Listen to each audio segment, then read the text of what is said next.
Hallo und herzlich willkommen. In diesem Video erfahrt ihr, mit welchen Kosten ihr in Bangkok rechnen müsst und was wir in 4 Wochen ausgegeben haben.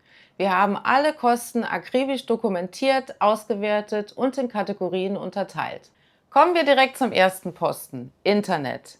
Immer wenn wir in ein neues Land kommen, das erste, was wir machen, SIM-Karten kaufen. Das kann man natürlich am Flughafen tun. Wir sind aber in eine Mall gegangen zum Anbieter AIS und haben uns da 2 SIM-Karten, je 20 Gigabyte und 150 Freiminuten für 4 Wochen gekauft. Das ist auf jeden Fall meistens entspannter in der Mall als am Flughafen, oft auch günstiger. Wichtig ist auf jeden Fall immer den Reisepass dabei haben, und ausgegeben haben wir dafür 20,38 € für 2 SIM-Karten. Jetzt kommt ein wichtiger und sehr großer Posten: Transport. Ich glaube, es gibt keine Stadt auf dieser Welt, die so vielfältige Transportmöglichkeiten hat wie Bangkok. Das geht schon los, wenn man am Flughafen ankommt. Dann kann man mit dem Airport Rail Link in die Stadt fahren oder man holt sich ein Taxi. Ansonsten sehr beliebt ist die BTS, also der Bangkok Skytrain, oder die MRT, das ist die Metro. Weitere Möglichkeiten sind dann, sich einen Bus zu nehmen oder mit dem Taxi zu fahren. Wir haben häufig Grab oder Bolt bevorzugt, das sind die günstigeren Anbieter. Ja, und dann könnte man mit einem Longtail-Boot über die Klongs fahren oder sich eine Fähre nehmen über den Chao Phraya. Bei uns war es so, dass wir, da wir ja ein bisschen abseits gewohnt haben in Udomsuk, also das ist Richtung Suvarnabhumi Flughafen, haben wir es immer so gemacht, weil wir hatten circa 2 Kilometer zur BTS-Station, dass wir uns einen Bus geholt haben und sind dann mit der BTS gefahren. Und einmal sind wir richtig weit gefahren. Da ging es dann ganz in den Nordwesten, und zwar zum Lumpini-Stadion. Da haben wir uns Muay Thai angeguckt. Und da haben wir schon eine ganze Stunde in der BTS gesessen. Also je nachdem, wo man wohnt, kann es dann schon sich läppern, sag ich mal. Aber insgesamt haben wir bezahlt für alles zusammen, also für vielfältige Transportmöglichkeiten, 120,43 €. Und wenn man länger in einem Land bleibt, muss man natürlich auch Wäsche waschen. Das erste Mal haben wir die Wäsche gegenüber abgegeben in einer Laundry, und die anderen Male haben wir selbst gewaschen. Wir hatten eine Waschmaschine und einen Trockner bei uns im Kondominium. Das war also überhaupt gar kein Problem. Und ein anderes Mal musste ich meine Stoffhose zur Näherei bringen. Das war auch kein Thema, mussten wir erst ein bisschen recherchieren, weil in so einer lokalen Gegend weiß man immer nie, wo was ist. Haben wir aber dann über Google Maps ausfindig gemacht. Alles in allem war das super günstig, und insgesamt bezahlt haben wir 11,56 €. Jetzt kommen wir zur Kategorie Körperpflege. Marco und ich haben uns eine Fußpflege gegönnt, und das war ein richtig cooles Erlebnis. Wir waren in einem total schicken Salon, haben in einem königlichen Stuhl gesessen und wurden da total betüttelt.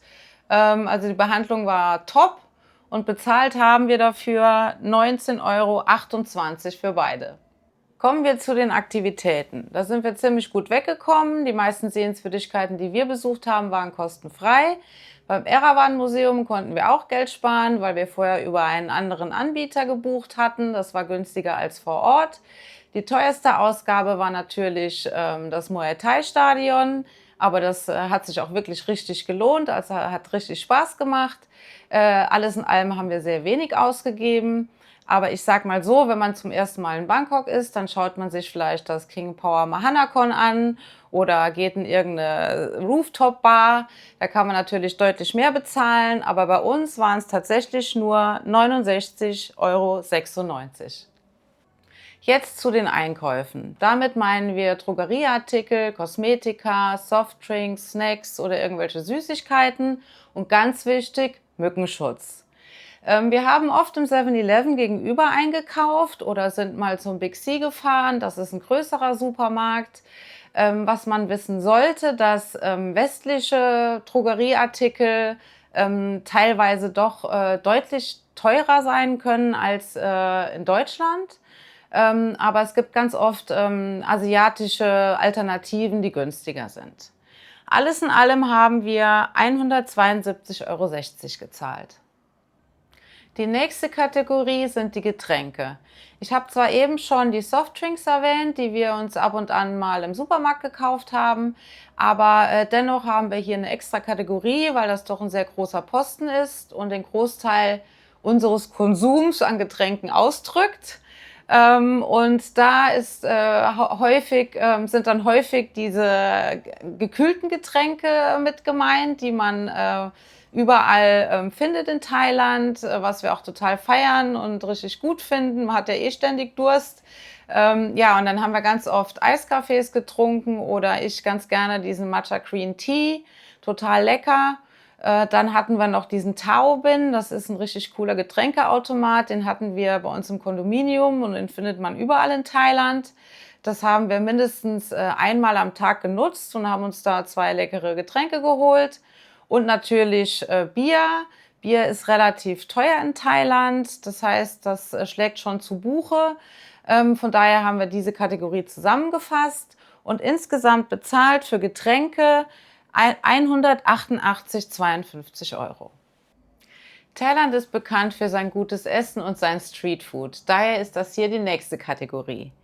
Wir haben in der Regel zu ca. 85% Thai-Essen gegessen, was relativ günstig ist oder teilweise sehr günstig ist. Also es startet bei ca. 1,50 Euro aufwärts. Wir haben so in der Regel immer so ungefähr 2,50 Euro bezahlt für ein Thai-Essen. Wir haben uns auch öfter mal über Grab-Food Essen bestellt, wenn wir am Arbeiten waren, oder haben mal gegenüber im 7-Eleven uns mal so ein Toasty geholt oder ein Pad Krapau. Richtig gut da übrigens. Oder wir waren auf dem Nachtmarkt oder tagsüber auf einem Markt oder auch mal in einem Restaurant und auch ganz gerne mal in so einer Eatery, wie zum Beispiel der Lotus Eatery in der Mall. Kann man auf jeden Fall auch richtig empfehlen. Also vielfältige Möglichkeiten. Ein anderes Mal waren wir mit einem Pärchen essen, da waren wir in einem australischen Restaurant. Da bezahlt man natürlich mehr, das ist klar. Oder wir waren mal bei McDonald's oder haben uns mal eine Pizza bestellt. Westliches Essen ist natürlich entsprechend teurer, also fast so teuer wie bei uns in Deutschland. Aber im Großen und Ganzen kann man hier richtig gut Geld sparen und man hat auch richtig was Leckeres auf dem Teller. Insgesamt haben wir bezahlt 323,06 Euro für beide. Der letzte und wichtigste Punkt ist die Unterkunft. Wir haben unser Kondominium im Vorfeld über Airbnb gebucht. Wir müssen echt sagen, dass es sehr günstig war. Also das Kondominium selbst hat 471,29 Euro gekostet. Das ist ein absoluter Schnapper. Der Nachteil, es war schon recht außerhalb, das wussten wir zwar vorher, wir wollten auch in eine lokale Gegend, aber dann summiert sich das Ganze wieder, wenn man Richtung City fährt, mit der BTS zum Beispiel. Ja? Also mittlerweile sind wir so weit, dass wir sagen, hätten wir vielleicht 100 Euro mehr investiert, hätten wir vielleicht eine bessere Lage gehabt, können wir nicht genau sagen, aber die Auswahl war im Vorfeld auch nicht besonders groß, da die meisten Leute sich ein Kondominium langzeitmäßig holen und dann spart man noch mal deutlich Geld, wenn man dann halt eben, wenn man ab 3 Monaten, sage ich mal, oder ein halbes Jahr oder manche mieten sogar ein ganzes Jahr, kann man richtig viel Geld sparen. Aber wir haben es nicht bereut, wir haben es mal ausprobiert. Und dazu kommt noch das Hotel in der Grünen Lunge. Und insgesamt haben wir bezahlt 502,59 Euro. Trommelwirbel, summa summarum haben wir ausgegeben 1.428,38 Euro. Also ich würde sagen, wir haben richtig gut gehaushaltet, ohne auf irgendwas verzichten zu müssen. Beim nächsten Mal würden wir eventuell doch ein bisschen näher an die City gehen, weil wir mögen die City schon sehr. Ja, aber wir sind auf jeden Fall total zufrieden, wie wir es gemacht haben. So, wie ihr seht, schafft man es immer noch in Bangkok, Thailand, unter 1.500 Euro im Monat gut zu leben. Wir haben aber auch extra jetzt in diesem Fall ein bisschen probiert, wie günstig können wir noch in Thailand, in diesem Fall in Bangkok, leben, ohne auf was verzichten zu müssen. Ich denke, wir haben so alles richtig gemacht. Mit Sicherheit ist noch etwas Einsparpotenzial vorhanden, wenn man nicht so viel Bier trinkt oder gar kein Bier trinkt. Aber im Großen und Ganzen sind wir super happy mit dem Betrag.